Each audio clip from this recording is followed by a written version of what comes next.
Assalamualaikum warahmatullahi wabarakatuh. Senang rasanya bisa berjumpa dengan Anda semua dalam program Ramadan Baik, karena banyak kebaikan di bulan yang baik ini. Assalamualaikum warahmatullahi wabarakatuh. Pemirsa MTA dimanapun Anda berada, bagaimana kabar Anda sekalian? Semoga dalam keadaan sehat walafiat dan dalam menunaikan ibadah puasa di bulan Ramadan ini dapat melaksanakannya dengan lancar sampai hari terakhir. Alhamdulillah kami kembali lagi dalam acara Ramadan Baik, karena banyak kebaikan di bulan yang baik ini. Tak lupa kita telah ditemani oleh rekan-rekan yang telah hadir di studio MTA pada kali ini. Mari kita sapa dulu mereka. Assalamualaikum warahmatullahi wabarakatuh. Waalaikumsalam. Bagaimana kabar tuan-tuan sekalian? Alhamdulillah baik. Lancar puasanya? Alhamdulillah. Alhamdulillah. Baik, saya Ataul Islam pada kali ini akan membahas berkenaan dengan Hadrat Rasulullah Shallallahu Alaihi Wasallam yang merupakan pembawa syariat terakhir. Pada pembahasan kali ini kita akan ambil materinya dalam buku 40 Mutiara Hadis yang telah diterjemahkan ke dalam bahasa Indonesia karya Hadrat Mirza Bashir Ahmad Qomarul Anbiya. Baik, sebelum kita mulai acara, mari kita dengarkan terlebih dahulu tilawat Al-Quran oleh Saudara Ali. A'udzu billahi minasy syaithanir rajim. Bismillahirrahmanirrahim. Ma kana 'alan nabiyyi min harajin fima faradallahu lahu sunnatallahi fil ladzina khalau min qabl wa kana amrullahi qadaran maqdura alladzina yuballighuna risalatillahi wa yakhshawnahu wa la yakhshawna ahadan illallah wa kafa billahi hasiba. Ma kana Muhammadun aba ahadim mir rijalikum walakin rasulallahi wa khataman nabiyyin wa kana Allahu bikulli syai'in alima. Tidak ada suatu keberatan atas Nabi tentang apa yang Allah telah wajibkan kepadanya. Inilah sunnah Allah dan Dia tetapkan terhadap orang-orang yang telah berlalu sebelumnya. Dan perintah Allah adalah suatu keputusan yang telah Dia tetapkan, yaitu orang-orang yang menyampaikan pesan-pesan Allah dan takut kepadanya. Dan mereka tidak takut kepada siapapun selain kepada Allah. Dan cukuplah Allah sebagai penghisap. Muhammad bukan bapak dari seorang laki-laki di antaramu, akan tetapi ia adalah Rasul Allah dan khataman nabiyyin, dan Allah Maha mengetahui segala sesuatu. Jazakumullah hasanazah. Jazakumullah kepada Saudara Ali yang telah melewatkan ayat suci Al-Quran. Mari pemirsa kita memasuki pembahasan, dan pada pembahasan kali ini saya akan menyampaikan suatu hadis dari Hadrat Abu Hurairah, yang mana di dalam hadis ini ada atau mengisyaratkan bahwa Hadrat Rasulullah Shallallahu Alaihi Wasallam adalah sosok Nabi yang membawa syariat terakhir. Dan di dalam hadis ini pula membuktikan bahwa Hadrat Rasulullah SAW lebih mulia dari nabi-nabi sebelumnya, dan juga membuktikan bahwa kebenaran dari Hadrat Masih Maud alaihissalam. Hadisnya adalah Allahumma sholli ala Muhammad wa ala ali Muhammad kama sholaita ala Ibrahim wa ala ali Ibrahim wa barik wa sallim innaka Hamidum Majid. An-Nabi Hurairah radhiyallahu anhu qala Rasulullah sallallahu alaihi wasallam inni akhirul anbiya wa inna masjidi hadza akhirul masajid. Nah, di dalam hadis Muslim ini Hadrat Rasulullah sallallahu alaihi wasallam telah mengisyaratkan bahwa Hadrat Rasulullah sallallahu alaihi wasallam merupakan nabi yang terakhir, dan di dalam hadis ini membuktikan kebenaran berkenaan dengan Hadrat Masih Maud alaihissalam. Nah, di hadis ini merupakan hadis yang mana kita biasa gunakan sebagai orang Ahmadi, yang merupakan dalil untuk kebenaran dari Hadrat Masih Maud alaihissalam. Karena banyak keberatan-keberatan yang diberikan oleh orang-orang bahwa Hadrat Masih Maud ini mengaku sebagai nabi, sedangkan di dalam hadis disebutkan bahwa Hadrat Rasulullah SAW adalah nabi terakhir yang membawa syariat. Nah, oleh karena itu, rekan-rekan, mari kita bahas berkenaan dengan hadis ini yang bakal menjadi salah satu peluru untuk kita untuk membantah bagaimana Hadrat Masih Maud alaihissalam ini yang telah mengaku sebagai nabi, bahwa di dalam hadis ini disebutkan bahwa kebenaran beliau ini ada di dalam hadis ini. Nah, hadis ini merupakan hadis yang halus, yang latif, yang mana di dalam hadis ini Hadrat Rasulullah Shallallahu Alaihi Wasallam telah menuliskan kata hadza akhirul masajid, yakni ini adalah masjidku, ini adalah masjid yang terakhir. Nah, nanti rekan-rekan bisa lihat di dalam hadis ini kenapa Hadrat Rasulullah Shallallahu Alaihi Wasallam menyampaikan anak kalimat di akhir. Yang pertama adalah disebutkan bahwa ini akhirul anbiya, yakni bahwa aku ini adalah nabi yang terakhir. Nah, kemudian di anak kalimat selanjutnya Hadrat Rasulullah SAW menyebutkan kembali bahwa hadza akhirul masajid, yakni bahwa masjidku ini adalah masjid yang terakhir. Nah, apabila kita lihat ke dalam fakta sejarah bagaimana apabila hadis ini, apabila kita artikan hadis ini secara letterlock, maka akan sangat bertentangan dengan fakta sejarah, fakta dunia kali ini, bagaimana kita melihat bahwa di mana-mana di seluruh dunia masjid ini telah didirikan. Sedangkan di hadis ini disebutkan bahwa hadza akhirul masajid. Jadi bahwa disebutkan adalah masjid Rasulullah itu adalah masjid yang terakhir. Lalu kenapa Rasulullah menyebutkan ini sedangkan kita ketahui bahwa dunia ini banyak masjid-masjid yang dibangun setelah masjid yang didirikan oleh Hadrat Rasulullah SAW tersebut. Seperti kan bertentangan di dalam hadis ini.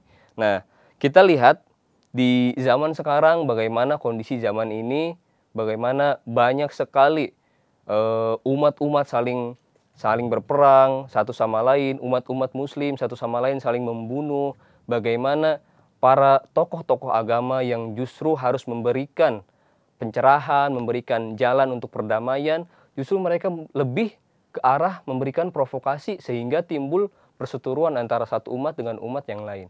Nah, kita melihat baru-baru ini demo-demo dilakukan, bagaimana terorisme ada di mana-mana.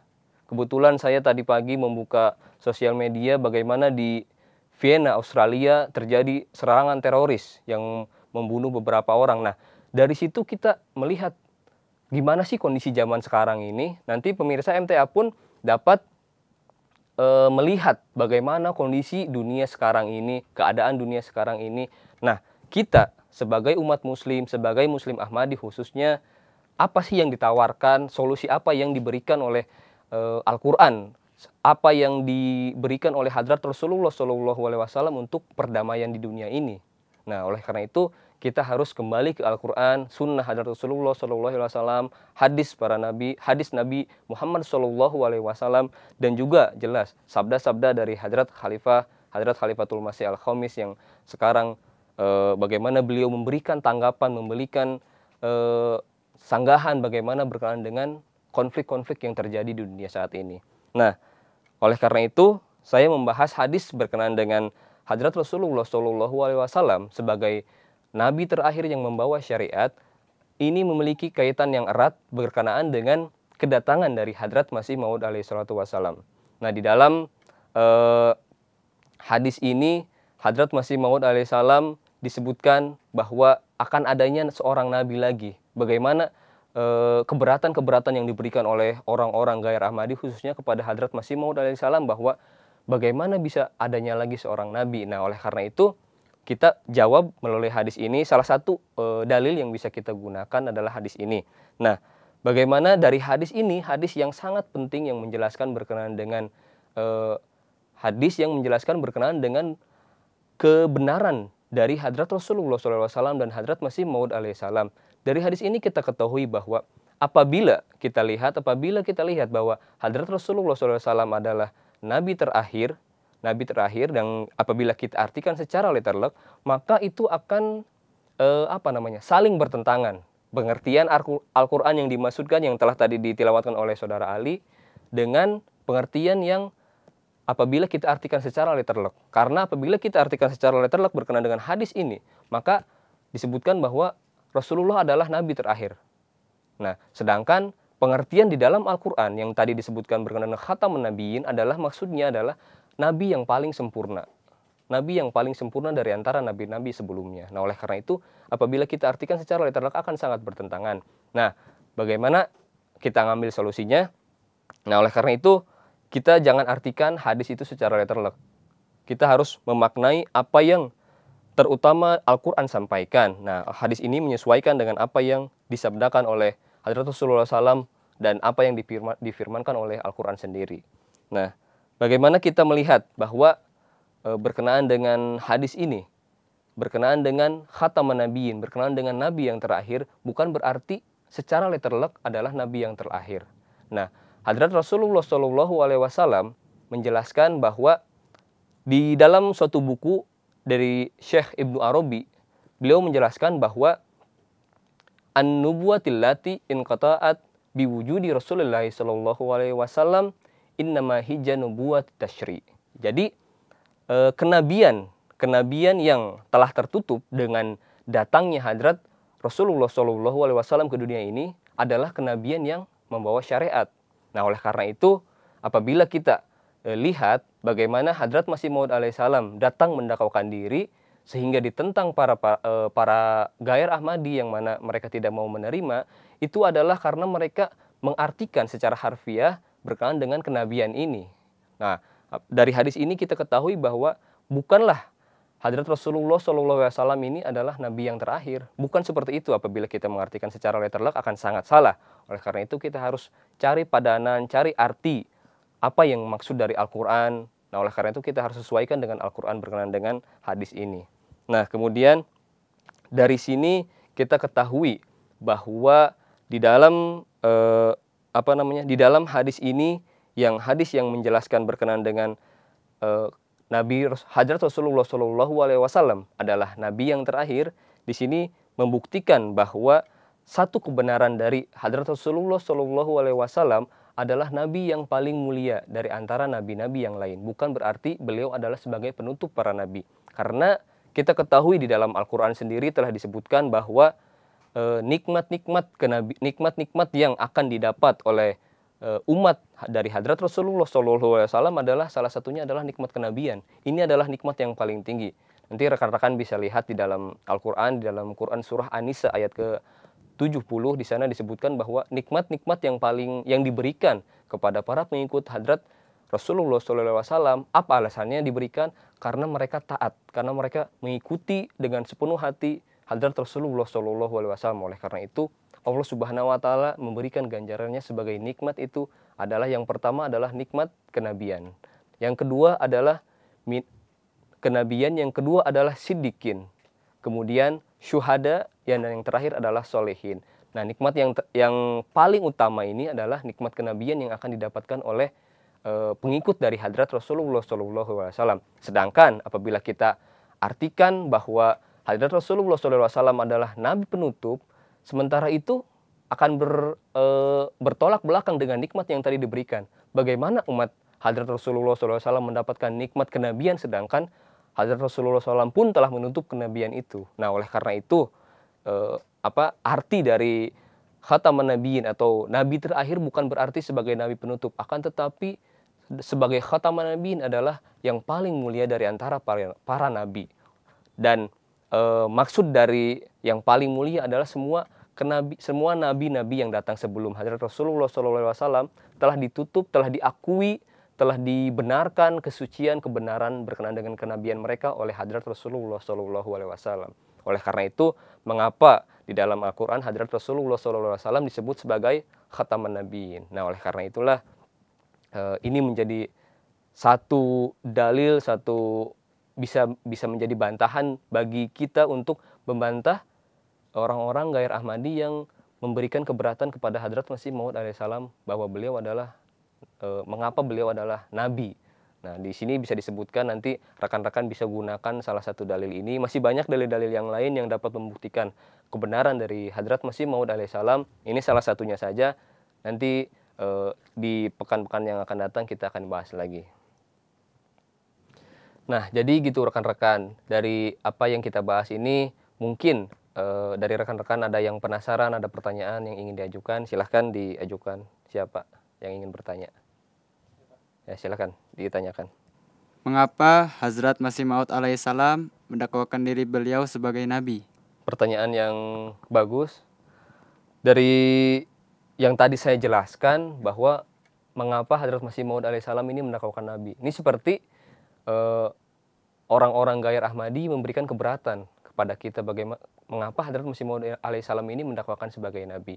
Nah, dari hadis tadi, dari ayat yang dibacakan menunjukkan bahwa Hadrat Rasulullah SAW ini bukanlah nabi yang terakhir. Bukan berarti Hadrat Rasulullah SAW adalah nabi penutup segala nabi. Hadrat Rasulullah SAW penutup nabi, akan tetapi nabi yang membawa syariat. Ada 3 jenis nabi yang dijelaskan di dalam agama Islam. Yang pertama adalah nabi yang membawa syariat atau nabi tasyri, yaitu seperti Hadrat Adam, Hadrat Nuh, Ibrahim, Hadrat Musa alaihissalam, Hadrat Rasulullah SAW. Kemudian ada jenis nabi ghair tasyri wa mustaqil, yakni nabi yang tidak membawa syariat akan tetapi berdiri sendiri. Yaitu contohnya seperti nabi-nabi yang datang setelah Hadrat Musa alaihissalam, contohnya Hadrat Isa alaihissalam. Nah, kemudian yang ketiga adalah jenis nabi ghair tasyri wa ghair mustaqil, yakni nabi ini tidak membawa syariat dan tidak berdiri sendiri, yakni mengikut, tidak independen. Nah, salah satunya adalah Hadrat Masih Maud alaihissalam. Nah, oleh karena itu, di mana beliau mendakwakan nabi adalah maksudnya nabi umati, nabi yang tidak membawa syariat dan nabi yang tidak berdiri sendiri, bahkan mengikut kepada Hadrat Rasulullah SAW. Nah, di ayat yang tadi dibacakan berkenaan dengan khataman nabiin itu menunjukkan bahwa akan adanya lagi nabi yang mana nabi itu bukan membawa syariat, akan tetapi nabi yang mengikuti Hadrat Rasulullah SAW karena mendapatkan karunia dari Allah Subhanahu wa taala dengan mengikuti secara sempurna, itaat secara sempurna kepada Hadrat Rasulullah SAW. Oleh karena itu, mengapa Hadrat Masih Maud alaihissalam mengaku sebagai nabi? Nabi yang mana dulu? Kita apabila orang-orang gair itu harus dijelaskan nabi yang mana dulu nih. Karena di dalam buku beliau yang beliau tulis, di dalam buku Ekgalatika Izalah, beliau menjelaskan bahwa dimanapun saya, dimanapun dan kapanpun saya menolak berkenaan dengan kenabian, bahwa pendakwaan saya, Hadrat Masih Maud alaihissalam, pendakwaan saya sebagai nabi adalah maksudnya bukan berarti nabi yang membawa syariat baru, yang memansuhkan ajaran dari Hadrat Rasulullah SAW. Karena kita ketahui bahwa Al-Quran adalah ajaran yang paling sempurna. Nah, oleh karena itu, beliau bersabda di dalam Ekgalatika Izalah itu, dimanapun, kapanpun saya menolak bahwa berkenaan dengan kenabian adalah maksudnya berkenaan dengan kenabian yang membawa syariat baru. Akan tetapi, saya mengakui kenabian karena saya adalah nabi umati.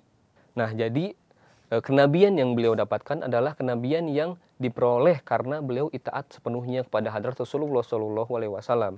Nah, nikmat-nikmat kenabian telah kita jelaskan tadi kan sebelumnya di dalam Quran surah An-Nisa ayat ke-70, di mana ada 4 jenis nikmat yang diberikan Allah Subhanahu wa taala kepada pengikut dari Hadrat Muhammad Rasulullah SAW. Nah, salah satunya nikmat yang tertinggi adalah nikmat kenabian itu sendiri.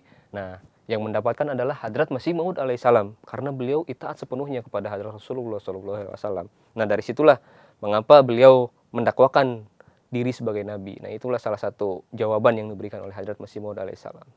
Nah, itulah jawaban yang saya sampaikan. Mungkin yang lain ada yang ingin bertanya dari Ali ataupun silakan. Mengapa Nabi perlu diutus kembali padahal Al-Quran sudah sempurna? Iya, Al-Quran mendakwakan dirinya bahwa saya ini adalah kitab yang paling sempurna. Al-yauma akmaltu lakum dinakum wa atmamtu alaikum ni'mati wa raditu lakumul Islam madinah. Bahwa aku ini adalah syariatku adalah syariat yang paling sempurna. Akan tetapi tidak menjamin pengikutnya atau orang-orang yang beriman kepada Al-Quran ini adalah sempurna juga. Karena yang mendakwakan adalah Al-Quran. Sudah jelas Al-Quran adalah syariat yang sempurna. Nah, kemudian mengapa sih perlu diutus lagi, adanya lagi Nabi sementara Al-Quran ini sudah sempurna? Nah, di sini dijelaskan bahwa pengutusan nabi, pengutusan rasul tidak harus membawa kitab suci. Nah, oleh karena itu ketika adanya nabi tidak perlu membawa syariat baru karena sudah ditutup oleh syariat dari Hadrat Muhammad Rasulullah SAW, yakni Al-Quran. Nah, oleh karena itu tidak semestinya, tidak selalunya ketika pengutusan seorang nabi itu harus membawa kitab suci. Nah, yang kedua, Al-Quran menjelaskan bagaimana fungsi seorang nabi itu, yang mana fungsinya adalah bahwa nabi ini mengajarkan apa yang difirmankan Allah Subhanahu wa taala melalui Al-Quran ini.